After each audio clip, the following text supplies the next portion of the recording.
함께 읽은 히브리서 1장 10절부터 14절 말씀을 가지고 섬기는 분이 되십시오. 오늘 이와 같은 제목을 함께 은혜를 나누고자 합니다. 한번 따라해 볼까요? 섬기는 분이 되십시오. 우리가 지난주 우리 살펴본 것처럼 어떤 면에서 그리스도가 천사보다 뛰어날까? 사실 오늘 우리에게는 그렇게 크게 와닿지 않는 질문이지만, 당시 이 유대인들, 초대교회 당시 이 유대인들에게 있어서는 천사 숭배의 사상이 있었다라고 말씀을 드렸어요. 그래서 오늘도 예수 그리스도가 천사보다 훨씬 더 우월하다라고 하는 것을 우리 지난번에 말씀을 나누었습니다. 총 4가지에 대해서 말씀을 나누었어요. 천사보다 뛰어난 그리스도. 첫 번째는 그리스도의 이름이 천사보다 더욱 아름답다라고 했고요. 두 번째는 천사는 하나님의 아들이 아니고 그리스도가 하나님의 아들이기 때문이라는 것이었고, 세 번째는 모든 천사가 그리스도에게 경배하기 때문이고, 네 번째, 천사들은 하나님의 일을 감당하는 사역자지만 그리스도는 하나님, 주, 모든보다 바로 뛰어난 분이시기 때문이다라고 말씀을 드렸습니다. 오늘은 바로 이 지난주에 4가지에 이어서 5번째, 6번째, 7번째로 우리 그리스도가 천사보다 뛰어난 이야기를 또한 나누고자 합니다. 자, 첫 번째로 5번째죠. 그리스도는 창조주이지만 천사는 피조물이라는 거예요. 한번 따라합시다. 그리스도는 창조주이지만 천사는 피조물이기 때문이다. 오늘 10절 말씀을 같이 한번 읽어볼까요? 10절 시작. 또 주여, 태초에 주께서 땅의 기초를 두셨으며 하늘도 주의 손으로 지으신 바라.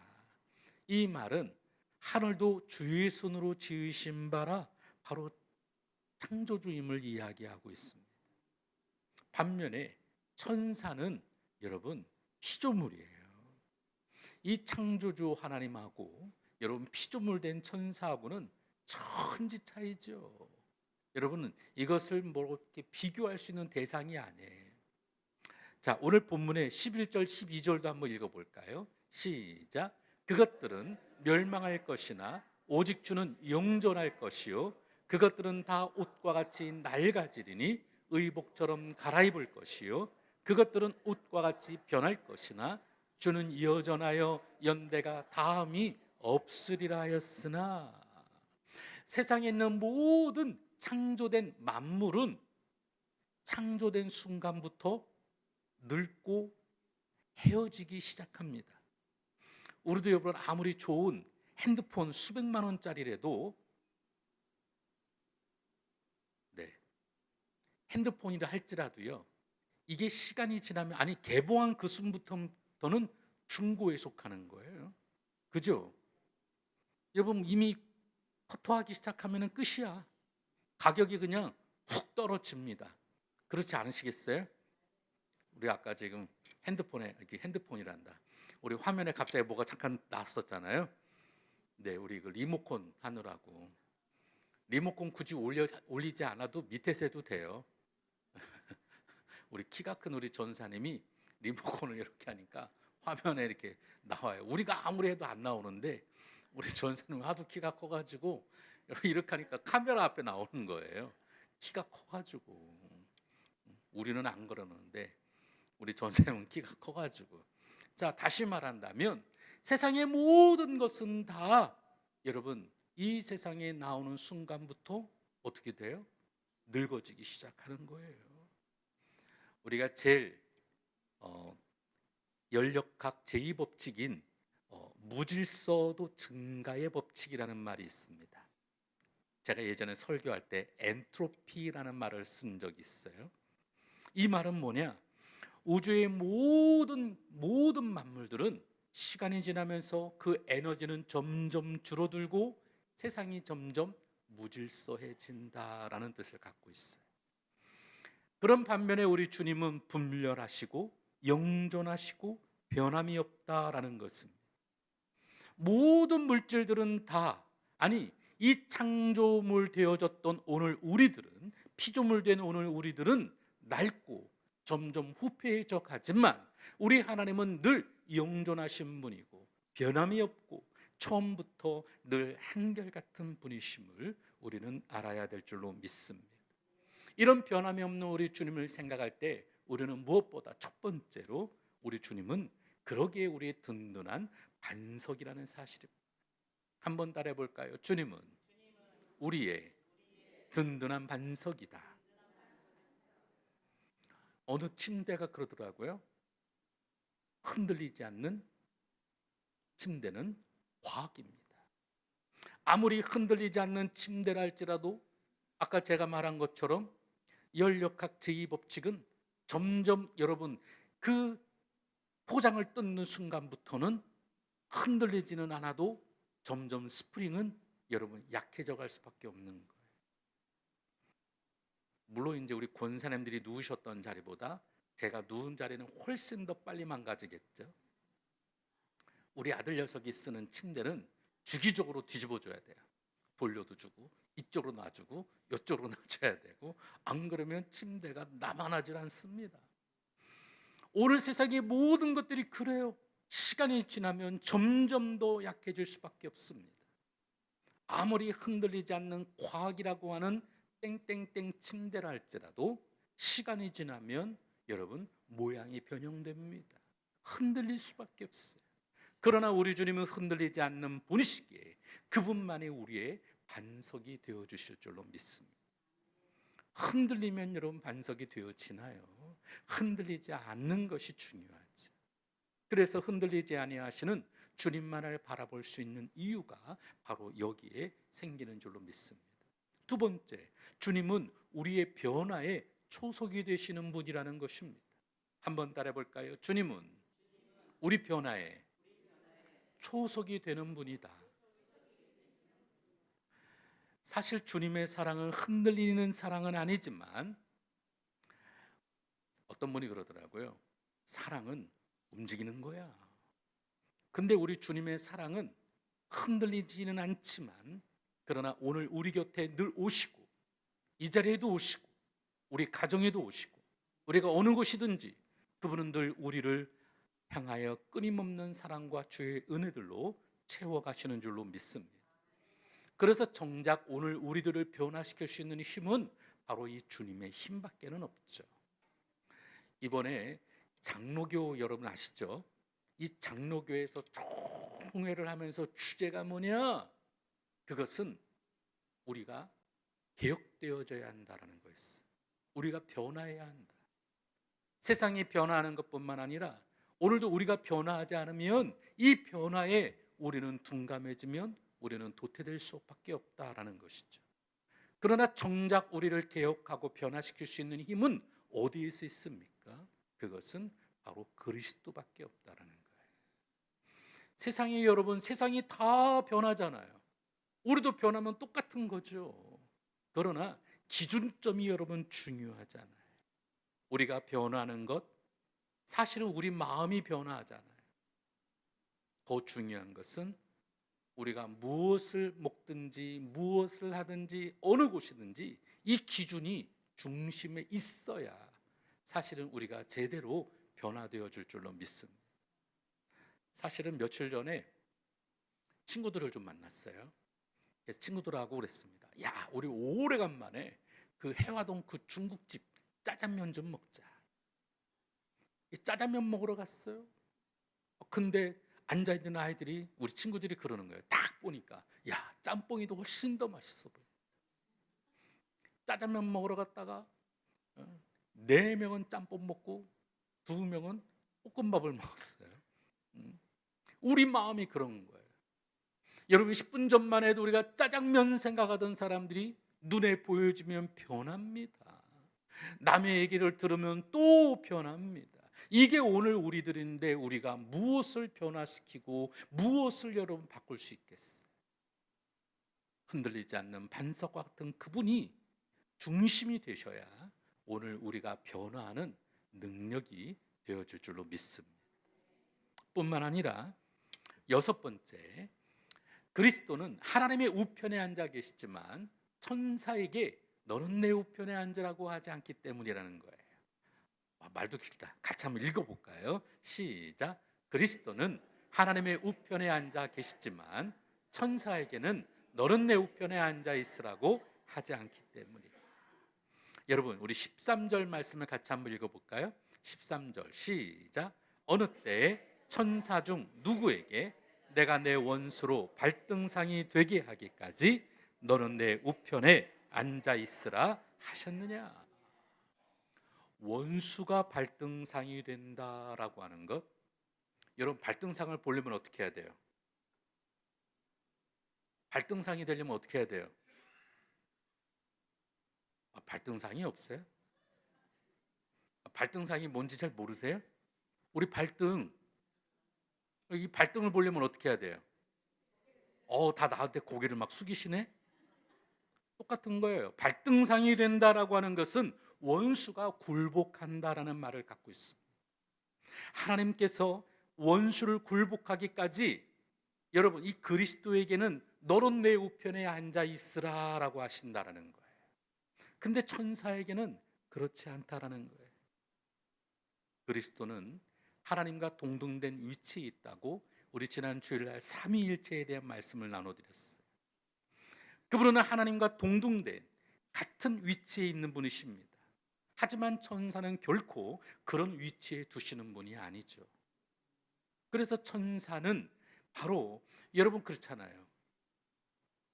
어디를 가도 가장 중요한 내 옆에 누가 있느냐가 굉장히 중요하지 않을까요? 그렇지 않으세요? 응? 그런데 우리 주님은 우리 하나님 옆에, 제가 예전에 대학 다닐 때 가장 많이 했던 레크레이션 중에 하나가 이런 노래였어요. 저 하나님 나라 하나님 곁에 예수님 곁에 성령님 곁에 있는 유심아. 이제 막 그러면 사람들이 막 다 쳐다보면서 우리 박유신 권사님의 손을 내밀어 주는 거예요. 그럼 또 이렇게 부릅니다. 다음에 이어서 저 하늘나라 하나님 곁에 예수님 곁에 성령님 곁에 유심히 옆에 있는 은호가. 그러면 또 손을 내려 막 축복하면 또 본인은 막 반갑다고 막 하는. 오늘 우리가 하나님 나라 그 옆에 있는데 천사는 그렇지 않다라는 거예요. 여기에서 차이가 있습니다. 자, 7번째, 그리스도는 죄인을 구원하는 위치에 계시지만 천사는 그리스도께서 구원한 사람들을 섬기는 위치에 있기 때문이라는 겁니다. 그래서 당연히 그리스도가 천사보다 높은 분이라는 거예요. 같이 한번 읽어볼까요? 시작. 그리스도는 죄인을 구원하시는 위치에 계시지만 천사는 그리스도께서 구원한 사람들을 섬기는 위치에 있기 때문입니다. 그러므로 당연히 그리스도가 천사보다 높으신 분입니다. 심지어 구원받은 우리가 천사보다 더 높다라고 성경은 이야기하고 있어요. 14절 말씀을 같이 한번 읽어볼까요? 시작. 모든 천사들은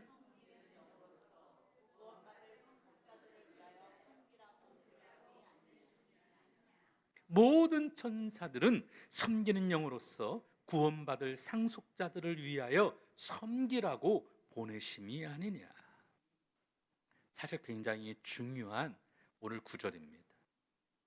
여기서 몇 가지 더 함께 나눌 이야기가 있는데, 먼저 첫 번째는 이 구원이 얼마나 놀라운 것인가라는 것입니다. 한번 따라해 볼까요? 구원이 얼마나 놀라운 것인가. 사실 이 천사는 기능적인 면에서는, 여러분, 조금 못한 피조물로, 아니 오늘 우리보다 훨씬 더 나은 존재예요. 우리가 천사보다 못한 존재예요. 고기를 끄덕이는 분도 있고 아닌 분도 있는데, 우리가 기능적인 면에서는 천사보다 못한 존재예요. 천사를 막 날아다니기도 하고 하나님 보좌 우편에 계시기도 하고, 또는 하나님의 메신저를 가지고 우리에게 오잖아요. 그게 누구예요? 천사예요. 그런데 구원을 얻은 오늘 우리의 모습이 천사보다 훨씬 더 귀하고 복된 존재라는 거예요. 무엇 때문에? 우리가 예수님의 핏값으로 구원을 받은 사람이잖아요. 이게 중요합니다. 그래서 우리가 예수 안에 있는 것, 이 구원이 얼마나 놀라운지, 우리보다 훨씬 더 대단한 존재인 천사들이 오늘 우리를 흠모한다라는 것입니다. 아까도 우리 찬양했잖아요. 천사도 흠모하는 아름다운 그 모습, 전국에서 해같이 빛나리. 천사도 흠모하는 모습, 우리보다 훨씬 나은 존재인데 우리를 흠모한다라는 겁니다. 그래서 여러분이 여러분이 가장 존귀한 거예요. 한번 따라합시다. 그래서 구원받은 내가 존귀하다. 그리고 구원은 이 천사들도 살펴보기를 원한다라는 거예요. 베드로전서 1장 12절 말씀 같이 한번 또박또박 잘 한번 읽어보겠습니다. 시작. 이 섬긴 바가 자기를 위한 것이 아니요 너희를 위한 것임이 계시로 알게 되었으니 이것은 하늘로부터 보내신 성령을 힘입어 복음을 전하는 자들로 이제 너희에게 알린 것이요 천사들도 살펴보기를 원하는 것이니라. 이 베드로전서 1장 12절은 십자가 구원의 진리가 얼마나 놀라운지를 잘 설명합니다. 이 구절에서 말하는 것처럼 천사들은 구원받을 필요가 없는 존재들이에요. 천사들은 그런 존재가 아니에요. 구원받을 존재가 아니에요. 이미 그들은 하나님의 일을 감당하고 있는 천사들이니까. 근데 이 천사들이 십자가 구원의 그 신비를 살펴보면서 얼마나 그것을 사모하는지를 여러분이 이렇게 표현하고 있는 거예요. 나보다 못한 자가 나중에 더 잘 돼. 오늘 우리의 모습이 마치 그렇습니다. 우리는 서로가 너무나도 신비한 바로 이 구원의 생명체가 되어줬음을 믿으시기를 바랍니다. 한번 보세요. 천사도 흠모할 만한 모습인지 옆 사람 한번 좀 보세요. 당신은 천사가 흠모하는 분이십니다. 인사하세요.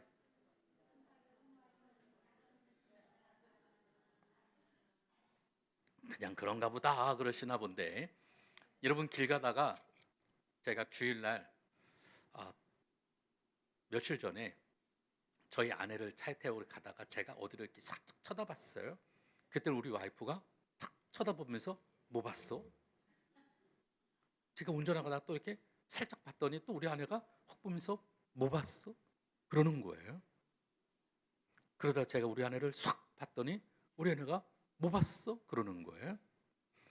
여러분 지나가다가도 우리가 뭘 쳐다보면 옆에 지나가는 사람도 같이 쳐다봅니다. 그래 안 그래요?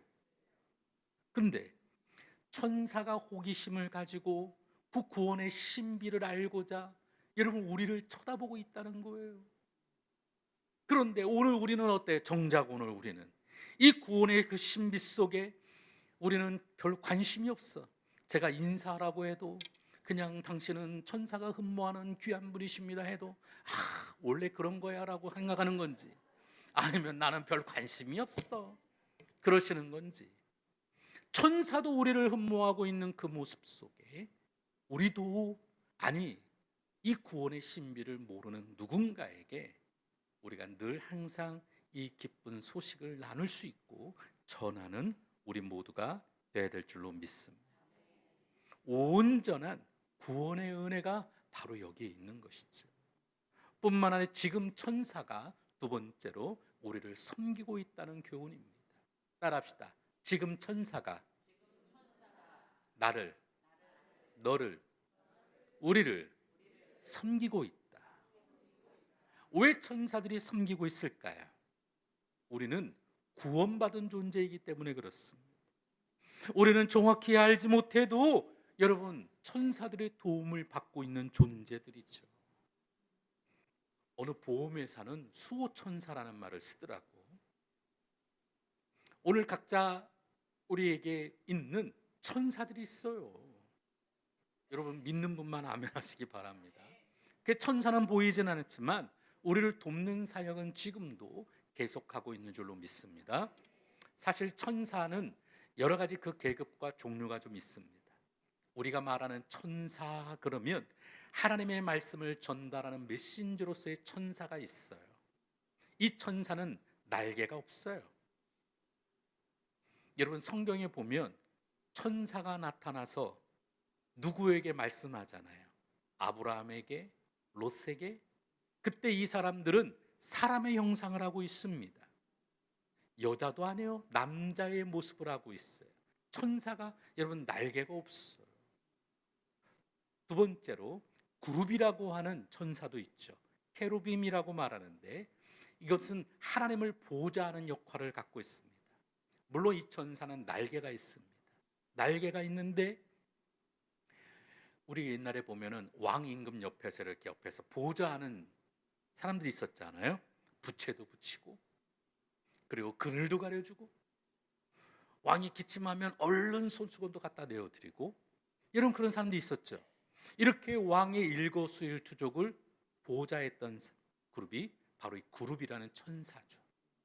세 번째로 스랍이라는 천사가 있습니다. 이 세라핌이라고 그러는데 화장품 회사가 절대 아닙니다. 이것은 스랍이라고 하는데 하나님을 찬양하는, 그래서 요한계시록에 보면 첫째 봉인에서부터 넷째 봉인 심판까지 나타내는 스랍 천사가 있습니다. 몸통과 팔다리는 인간인데 머리는 짐승의 모습을 하고 있고 날개는 무려 6개가 있죠. 이 6개 중에 2개는 얼굴을 가리고 2개는 몸을 가리고 2개 가지고 세상을 날아가는 바로 이 세라핌이 있습니다. 뿐만 아니라 이름 없는 천사도 있어요. 에스겔서에만 나오는데 인간의 모습을 하고 있고 다만 발바닥이 송아지 발바닥으로 되어 있어요. 그리고 날개는 4개가 있는데 이 인간의 모습을 하고 있는 정면의 모습과는 달리 옆면은 사자, 또 다른 면은 소, 그리고 또 다른 면은 독수리의 형상을 하고 있는 바로 이름 없는 천사가 있습니다. 이 모든 천사들 중에 바로 우리가 말하는 천사는 바로 하나님의 메신저를 드러내거나 또는 하나님의 옆에서 보좌하는 역할들을 감당하고 있죠. 이런 천사들, 우리보다 훨씬 더 기능적으로는 뛰어나고 하나님의 일을 감당하고는 있지만 그들 역시 받을 수 없는 그 구원의 은혜에 그들의 시선이 그들이 우리를 흠모하고 있는 상황으로 나아가고 있다는 것이죠. 그러므로 오늘 우리는 천사보다 조금 못한 존재지만 그러나 우리를 흠모하는 천사들 앞에 더 당당한 모습으로 살아가는 우리 모두가 되어야 될 줄로 믿습니다. 마지막 세 번째로 이 섬김이라고 하는 것이 얼마나 소중한 것인가를 우리에게 깨우쳐 줍니다. 따라할까요? 섬김이란 얼마나 소중한 것인가. 오늘 본문에 보니까 천사는 구원을 얻은 우리 상속자들을 섬긴다라는 본문의 구절을 볼 수 있죠. 사실 이 구절만 보고도 천사가 우리보다 못한 존재라고 생각할 수 있습니다. 근데 사실은 그렇지가 않아요. 천사는 사실상 피조물 가운데 최고의 위치에 있는 존재입니다. 그러니까 하나님 옆에서 여러분 메신저를 전달하고 또한 하나님의 일을 보좌하는 역할을 바로 이 천사가 감당하고 있잖아요. 마찬가지로 우리 기독교의 원리는 높은 자가 낮은 자를 섬기는 것이 진정한 섬김이라고 가르칩니다. 세상의 섬김은 어디 그런가요? 낮은 자가 높은 사람을 섬기잖아요. 옛날에는 이 섬김이 얼마나 지나쳤던지 정말 말로 할 수 없었어요. 그랬잖아요. 저희 어머님 집에도, 저희 외갓집이죠. 외갓집에도 일하는 사람들이 수십 명이었대요. 뭐 집이 너무 컸으니까. 거기 일하는 사람들이 그냥 저희 어머님 말씀에 의하면 그래요. 말 한마디면 와서 그냥 신발도 신겨주고 뭐 하면 세숫물도 갖다 주고 막 어렸을 땐 그랬다고 하더라고요. 근데 요즘 세상이 어디 그렇습니까? 세상은 낮은 자가 높은 자를 섬기지만 우리 기독교는 그렇지가 않아요. 높은 자가 낮은 자를 섬기듯 주님께서 무릎 꿇고 제자들에게 발을 씻겨주는 것이 바로 기독교의 섬김의 원리이잖아요. 그래서 오늘 14절을 통해서 우리가 천사보다 높은 자라고 해석하는 것이 아니라 섬김의 도리가 오히려 얼마나 중요한지에 대해 가르치는 구절이 되어야 한다는 것은, 그래서 이 섬김의 위대성은 여러분 무엇보다 천사가 우리를 위해서 정말 그 섬김을 다하도록 여러분 그렇게 일하듯이 우리 또한 하나님의 자녀로서 세상을 섬기고 오늘 우리 이웃들을 섬기고 우리 교회를 섬기고 하나님 나라를 섬길 줄 아는 우리 모두가 되어야 될 줄로 믿습니다. 섬김을 받기보다 섬기는 저와 여러분이 되어지기를 주 이름으로 축원을 드립니다. 축원을 드립니다. 그래서 저도 담임 목사라고 하는 이야기보다는 행복한 섬김이라는 말이 훨씬 더 좋습니다. 저희 담임 목사실 들어보셨나요? 안 와보셨죠? 한 번도 안 와보신 분들이 여기 눈에 보이시는데 어떤 분이 그러시더라고요. 지난 주일날 목사님 방이 어디예요? 목사님 방이 어디예요? 저희 교육자 사무실에 와가지고서는 목사님이 어디 계세요? 여러분 제 방은 교육자실 안쪽에 있습니다. 거기 이렇게 써 있어요. 행복한 섬김이 방. 우리는 섬기는 이로 이 자리에 서 있는 줄로 믿습니다. 서로를 섬기고 또 나보다 남을 더 낮게 여기고 그럴 때 정말 하나님이 기뻐하고 성도들이 행복한 교회가 되어질 줄로 믿습니다. 제가 예전에 섬기던 교회에 가니까 이 권사님들이 일을 하래요. 내가 권사니까 지역장한테 전화해가지고 이리 와, 이것 좀 해, 저것 좀 해. 부역장한테 전화해가지고 일로 와, 이거 해, 저거 해. 그러니까 막 교회가 힘들어져요. 제가 아는 어느 권사님은 늘 지역자님, 구역자님들을 참 잘 섬겨주시죠. 아니 딸들보다 더 잘해주니까, 너무나도 눈에 보이게 잘해주니까 사실 지역장, 구역자님이 얼마나 또 잘 섬겨주는지, 위에 사람이 잘 섬겨주니까 아랫 사람도 잘 섬기고, 여러분 그게 행복한 것 아닐까요? 그런 의미에서 행복한 우리 교회, 우리 장로님들이 잘 섬겨주시고 우리 안수 집사님, 우리 권사님들이 잘 섬겨주시고, 그래서 우리 교회가 진짜로 행복한 교회인 줄로 믿습니다. 그래서 여러분 오늘 이 히브리서의 말씀 마지막을 통해 우리가 보여지는 것은 바로 천사보다 그리스도가 훨씬 더 중요하고 우월하다는 것을 이야기합니다. 그러면서 마지막에 이 천사가 우리를 섬기기 위해 있다라고 말씀하는 그 이유는 우리 역시 그와 같이 섬기는 모습의 삶을 살아가야 한다는 것을 반증하고 있는지도 모르겠습니다. 우리는 그리스도를 닮아가되 이 섬김의 모습을 닮아가고 나를 더 사랑하되 오늘도 내 이웃들, 내 가족, 그리고 우리 성도들을 더 사랑하고 하나님의 나라를 더 사랑하는 우리 모두가 되어지시기를 주의 이름으로 축원을 드립니다.